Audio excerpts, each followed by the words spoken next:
Welcome to Jersey Matters. I'm Larry Menti. In a moment, we are going to talk to a state senator who is right in the middle of the fight over recreational marijuana in New Jersey.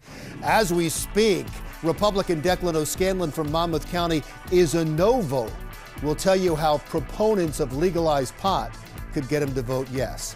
Also on today's show, do you know what a real ID is? Because pretty soon, you may have to get one to get on a plane. We'll tell you all about it.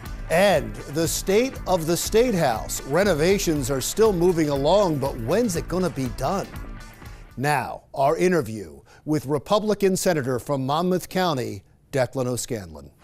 Thank you for being here. I keep reading stories about the fight over passing recreational marijuana, and the Democrats say they don't have the votes, they need Republican votes, and you're the first name that comes up, putting you at the center of this debate. Well, in my habit of being perpetually logical, you got to look at the arguments on both sides, and there are fair arguments on both sides of this debate. In the end, if you do it right, my vote could be earned for recreational marijuana. You've got to promise people where the money's going to go. We can't. This is a substantial amount of revenue. You have to account for every dollar and make specific commitments to where those dollars will go, and the entire amount needs to start whittling away at our approximately $4 billion structural deficit. You also have to be able to guarantee that you're going to break the back of the black market. If, as in some other states that we've seen, you tax it to the point where it's expensive enough that a black market can perpetuate, you have failed. So you need to make sure that happens. We'll see. Well, the tax argument should be easy to win because we're told over and over again this isn't about taxes, it's about social justice. Larry, you hit the nail on the head, but this is New Jersey. The taxes are at the center of it, let's be honest. There are many people who are for legalization of recreational marijuana because they care about social justice and other things and don't care about the taxes. There are many, many people who really only care about it so they can get their hands at that money. Let's be honest. For me, you got to be completely transparent. And I do care about the tax money. I also care about the social justice aspects. I also care about the legitimate fears of some folks about legalizing recreational marijuana. What impact will it have on our opioid epidemic? Now, I have satisfied myself by actually traveled to Colorado myself. I sent at my expense some of my staff to Nevada. We've really dug into this, which is, I hope I have a reputation for doing that on these issues. So I've satisfied myself on many of those issues. My vote is in play, I think for the right reasons. You've got to devote money to, we steal money from our 911 systems, which leads to people dying, some addicts dying.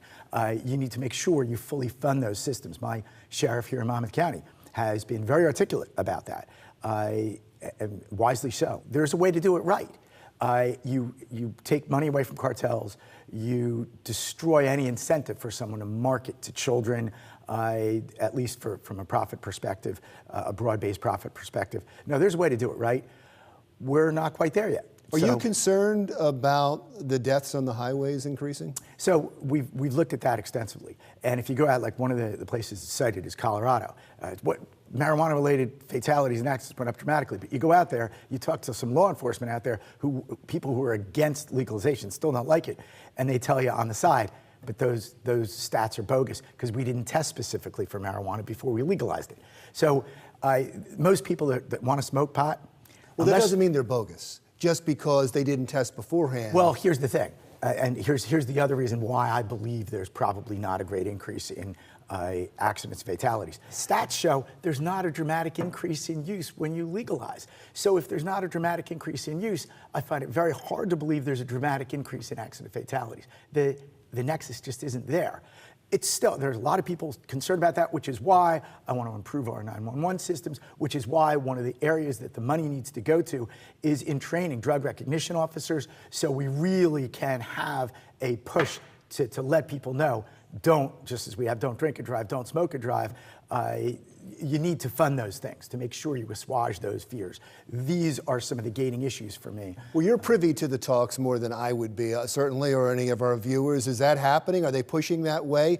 Will they have a vote? There is movement. I don't know. I don't know, which is one of the reasons why, and there's something else we should talk about, I don't know how far we are into our interview here, but we need to now separate medical marijuana from recreational marijuana.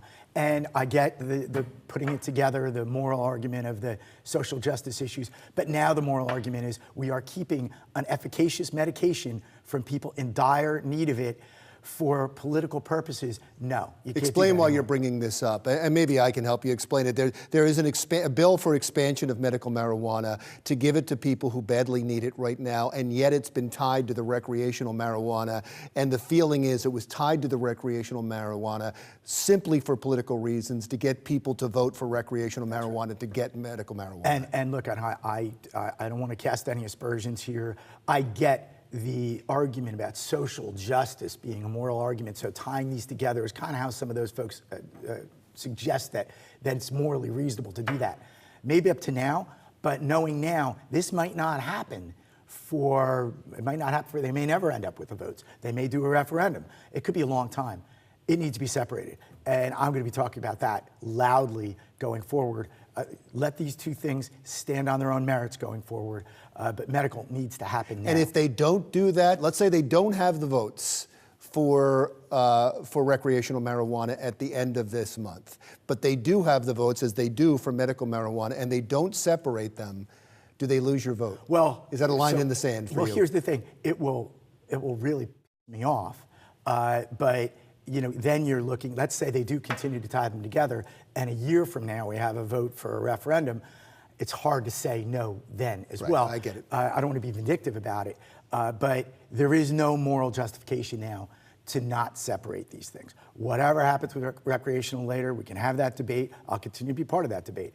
But medical needs to happen right away. When you have the Honig family who lost their son, Jake, they prepared medical marijuana. They wanted to stay legal. They didn't want to buy anything in the illegal market. I really admire these folks. But because they wanted to remain legal, their son went through an excruciating week or two a month because you could only buy a couple ounces a month, and they needed 3 ounces or 4 ounces to get him to the point where they would have enough product for him. That is tragic. It's happening. We know it's happening with other people. That can't go on. You can't say we should permit these people to suffer because we're concerned with the social justice aspects of legalization. It doesn't fly anymore, and we need to accept that. And the legislation is named after him. We have to move on. I guess we'll all wait to see. I'm going to have a piece of legislation that is standalone. I'm working with several other Democrat legislators. I think we'll have Republican support as well. We're going to have legislation that it's going to be inescapable, that you're not going to be able to justify not having a vote. And now we can transition nicely into the state budget and how the debate over recreational marijuana affects the upcoming budget when we continue our conversation with Declan O'Scanlon, Senator from Monmouth County, when Jersey Matters continues.